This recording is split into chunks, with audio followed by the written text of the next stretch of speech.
time for HERstory in higher education. I'm your host, Dr. Johnell Goins. Let's make HERstory.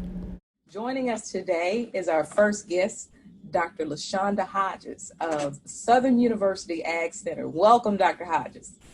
Thank you. Thank you, Dr. Goins. Thank you for having me today. Thank you for joining us. Thank you for joining us. So without further ado, Dr. Hodges, tell us about yourself. Tell us about your work. Tell us about you, anything and everything that you want us to know about Dr. Hodges. Well, I am a native of Tupelo, Mississippi. I am the daughter of two retired educators. So, going to school, you were going to do it. That was the you were going to school. Regardless, I am a graduate of Alcorn State University. That's where I received my BS and my master.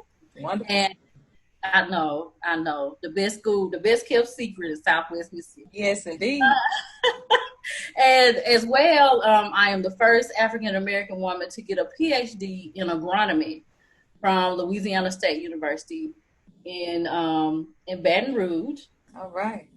My current role is Associate Research Professor at Southern University Ag Center. My research focus is the integration of hemp production and precision agriculture, such as like drones, data links, and things like that. So we can do real-time processing on the crop. Okay, that's really interesting. Doc, you mentioned some critical HERstory pieces. You have been making HERstory throughout your career, so kudos to you. Kudos. I think you mentioned some things that I didn't even know about you, and I know you fairly well. Well, tell me. You told us about your career and the things that you're doing with drone history and making drone HERstory. Mm-hmm. There's a saying that if you love what you do, that you don't work a day. So tell me, are you working? Oh man, when I tell you, you get a little bit of both. Some days you in your job because you in your 100% like I'm on it. And some days you're gonna have some things that you don't want to do and that you're really dreading to do. That's work. Okay. The majority of my time has been on. I'm really big on student engagement in agriculture. When I'm doing that, I'm in my element. I love doing that. I'm a previous advisor of Manners, which is the Minority Youth in Agriculture. That's Resources and Related Sciences. We are a national networking and professional development organization for agriculture students. My element, like I love to see when my students go on and do great things, even beyond what I have done. I love it. That makes my day. Right. So working may be when I have that pile of paperwork that I've really been avoiding and procrastinating to go do. That's my work day. I know the struggle. I do. I know the struggle. Well, that's commendable. That is commendable that you have taken on advisorship and that you still mentor students, even though you have moved over to the research part of the job. That's really good. So, Dr. Hodges, you brought something to light.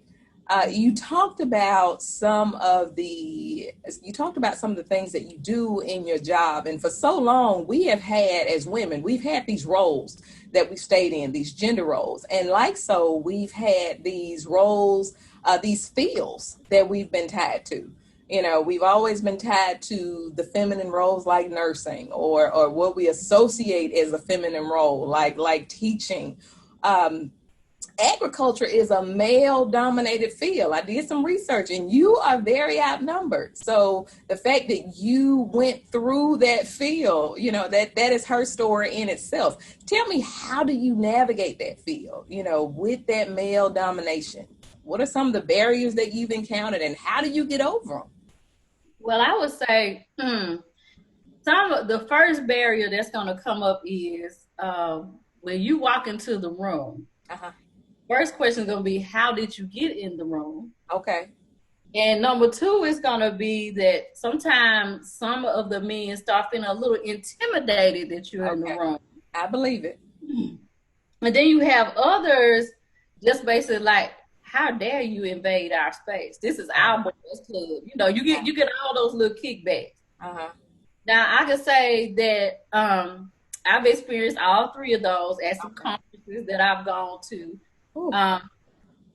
You know, I'm getting a side eye as soon as I come to. First of all, they're like, "Who's this little short woman coming up in here?" And who she thinks she is telling us what she know. Okay. Wow, I can believe it. How do you deal with that? Well, how I deal with that is because I say on a personal level, you must always know who you are. Okay. You must always know that your knowledge is just as valuable what they have. Okay. And especially when you got a PhD, you got to know your PhD got just as much power as theirs. All right. All right. And so always make sure that you have a voice at the table. And I'm kind of like, if you don't have if you don't have a seat at the table, and sometimes it may call for, you don't have a seat at the table, bring a table. Okay. It may be if they're just so adamant that even your seat you made at the table is not working. Sometimes it's time to go make your own table. Okay. All right. So those are some survival skills that I have learned where I may have presented some ideas, and just because they came from me, they did not want to deal with it. Right. But what I would go write a grant. Now, grant writing is very, very important. So go write you a grant, and then you can build the table you want to see. All right. So like I came forth with drones is the big thing, you know, like, hey, we need to do this. We need to make sure our students are trained in this. And it kind of was like it was lost to the air. Okay. So luckily, I have some good people, men and women, that I work with, and other funding agencies, and they was like, hey, we got this grant program coming up. You should apply for it. It was all technology based. And then from there, after 1 year, we got 2 years of funding. So currently, at the university I was previously working at, that program is still going under the funding that I wrote. Wow.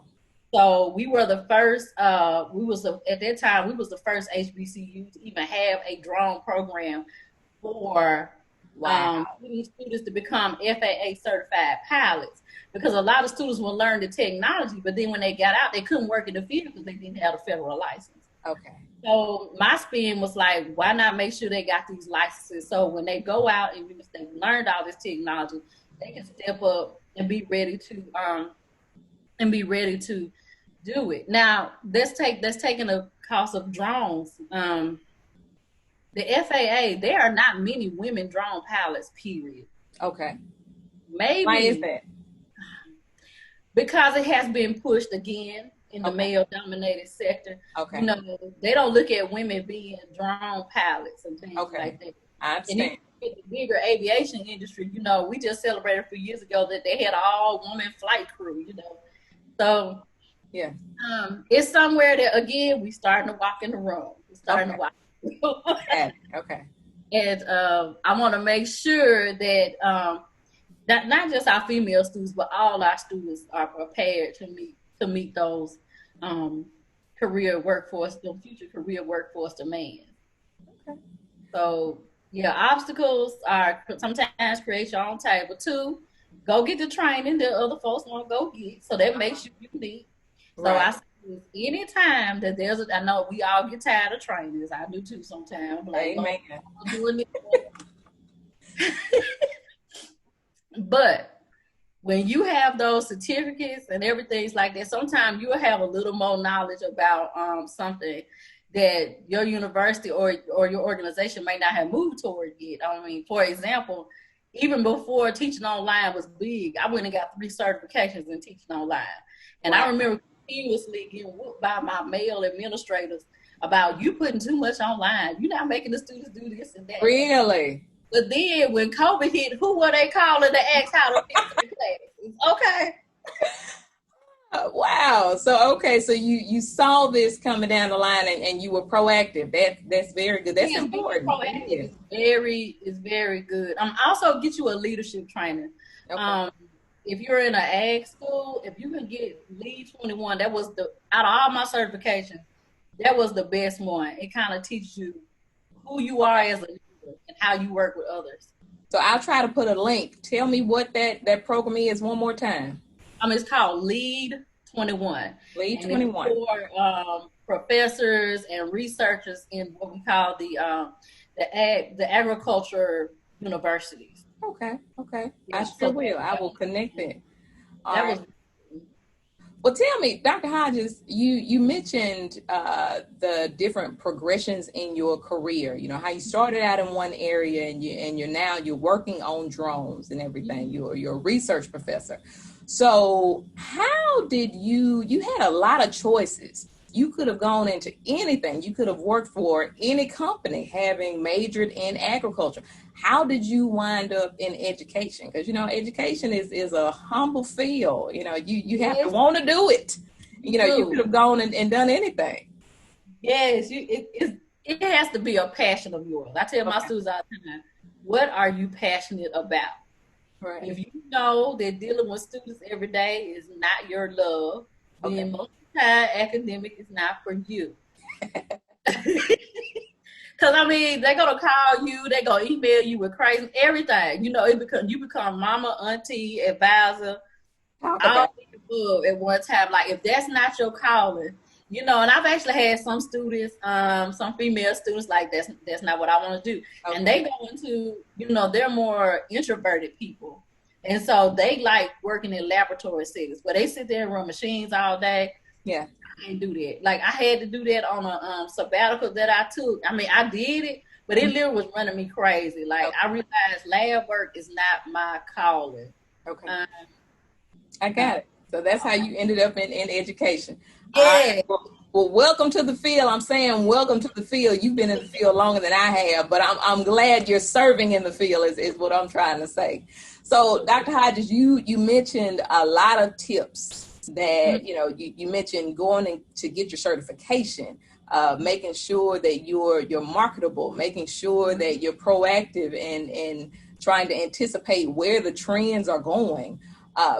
I try to make sure that this podcast is an empowerment podcast. So we want to empower and inspire women who are coming up through the field, women who are established, women who are retired, who are, thinking about their next step, or if there is a next step, if there's just sitting down in retirement. So is there any one tip that you would hone in on to tell and inspire a female? I would always say, know your worth. Number one, know your worth. Know that your voice is just as important as everyone else's. Okay. That would be my number one thing. Like, don't let anybody try to, what they say, don't let anybody else determine your value, because then they start discounting what you can do. I appreciate that. I needed to hear that myself on today. I did. I know my worth, but sometimes you need that affirmation. You need someone to say it, and you need to hear it. So Dr. Hodges, I really appreciate you. So that concludes our segment of today's episode of HERstory in Higher Education. Ladies, I want to encourage you to remember that you have power. And like Dr. Hodges said, know your worth, own it, walk in it. Here's to ladies everywhere in higher education. May we empower them, may we inspire them, and may we be them. Until the next time, keep making her story. I'm Dr. Johnell Goins, and I thank you for joining us. Good night.